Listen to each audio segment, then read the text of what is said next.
Catherine Swift joins me today, and for the life of me, I can never remember the name of your organization. What is it? Coalition of Concerned Manufacturers and Businesses of Canada, CCMBC.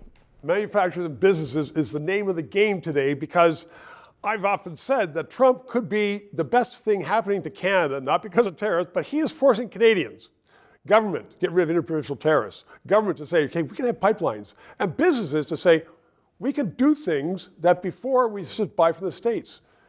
Canadian business, can it respond positively? Yeah, and I totally agree.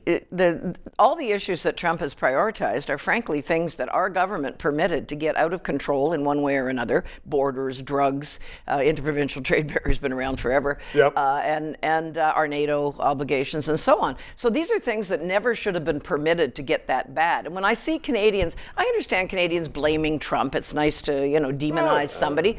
But frankly, they should be demonizing the Liberal government who created this mess and made us so vulnerable in the first place. So Trump is an easy target, but the point I want to put to you is that many things that we have now are made in the States, made in China.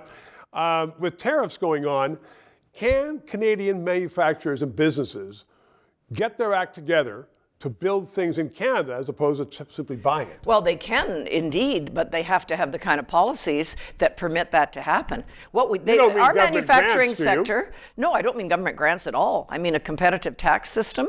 The Trudeau government loaded on the regulation on business, so it was so difficult to build anything, to do a major project, a pipeline, or other mega project type of things. It made it so impossible that investment, we've seen the investment, hundreds of billions of investment money have fled Canada. And that's not just foreign investment, that's Canadians who don't even want to invest in Canada because they make it so difficult to do business. Speaking of fleeing Canada, there's stories going around that some businesses in Canada are fleeing for the States. Yeah, well, this is not a new phenomena, unfortunately. In our organization, just as an example, our board, which consists of about a dozen business owners, 10 years ago, none of them had a U.S. facility. Now half of them do, and this is before Trump.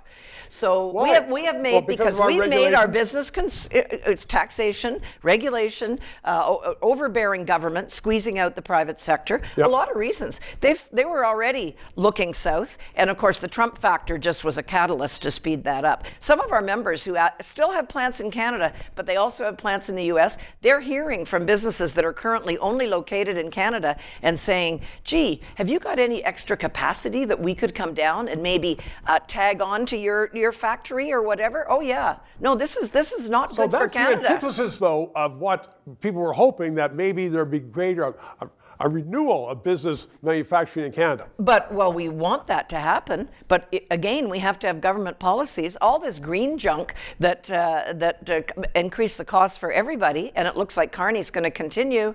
That's driving people away. Out the window. Catherine Swift, thank you very much. 3 minutes. To those of you who have subscribed and donated, a heartfelt thank you. You're keeping us on the air. If you're watching and you haven't, please try to do so, because 4 years ago we started this show because there needed to be independent analysis. Now more than ever, with the Online Harms Act, once that gets into law, it's been passed once by the House, there are going to be hundreds of bureaucrats censoring the news in Canada, censoring this show. We need to keep it on the air. Thanks for your support.